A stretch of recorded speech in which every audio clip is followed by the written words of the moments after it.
హైదరాబాద్, ముత్యాల నగరం మరియు పాతరాజుల నగరం ఇప్పుడు ఒక శక్తివంతమైన మహానగరం. కానీ దాని హృదయంలో దాగవున్న కుందన్బాగ్ అనే పేరు భయంతో గుసగుసలాడుతోంది.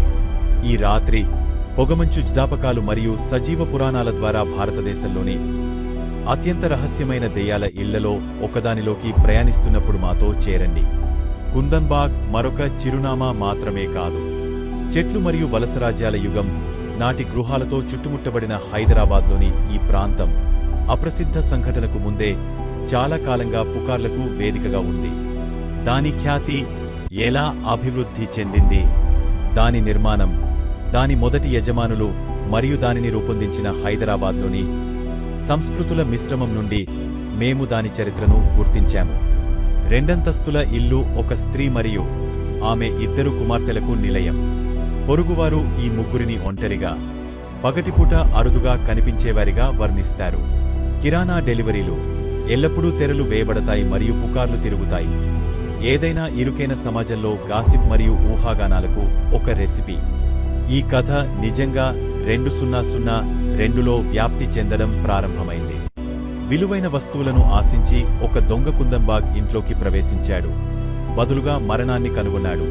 3 నివాసితుల కుళ్ళిపోయిన మృతదేహాలు. వారు చనిపోయి నెలల తరబడి అయిందని పోలీసులు అంచనా వేశారు. అయినప్పటికీ పొరుగువారు రాత్రిపూట బాల్కనీలలో కొవ్వొత్తులను వెలిగించి నిలబడి ఉన్న వారిని కొన్ని రోజుల్లోనే చూశామని పట్టుబట్టారు. పరిశోధకులు విచిత్రమైన వివరాలను కనుగొన్నారు.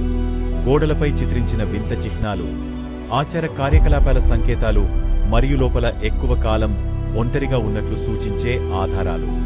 అధికారిక నివేదికలు ఆత్మహత్యను ముగించాయి.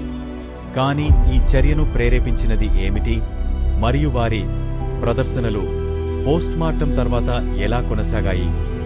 తరువాతి నెలల్లో పొరుగువారు చిలిపి కథలను ప్రసారం చేశారు.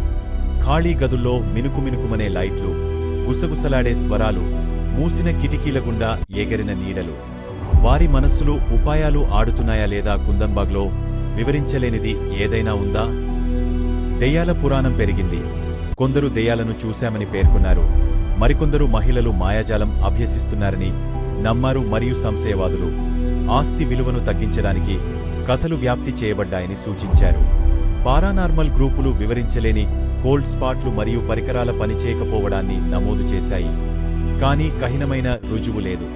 కుందన్బాగ్ ఇల్లు థ్రిల్ కోరుకునేవారిని, జర్నలిస్టులను మరియు పోలీసులను ఆకర్షించింది. కానీ త్వరలోనే అధికారులు దానిని తాళం వేసి అడ్డుకున్నారు.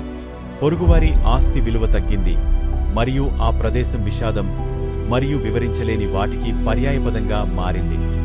సంవత్సరాలుగా హైదరాబాదీలు కుందన్బాగ్ కథను స్థానిక జానపద కథలలో చేర్చారు.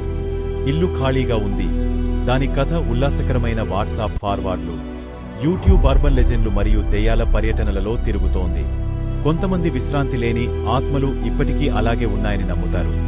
మరికొందరు విషాదాన్ని విశ్రాంతి తీసుకోవాల్సిన సమయం ఆసన్నమైందని అంటున్నారు. కుందన్బాగ్ను వెంటాడటం కేవలం దెయ్యాల కథ కంటే ఎక్కువ.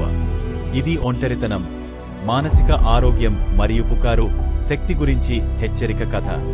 ఇల్లు చీకటిలో కూర్చున్నప్పుడు ప్రశ్నలు సమాధానం లేకుండానే ఉన్నాయి.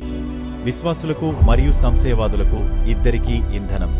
కుందన్బాగ్ చరిత్రను మాతో కలిసి అన్వేషించినందుకు ధన్యవాదాలు.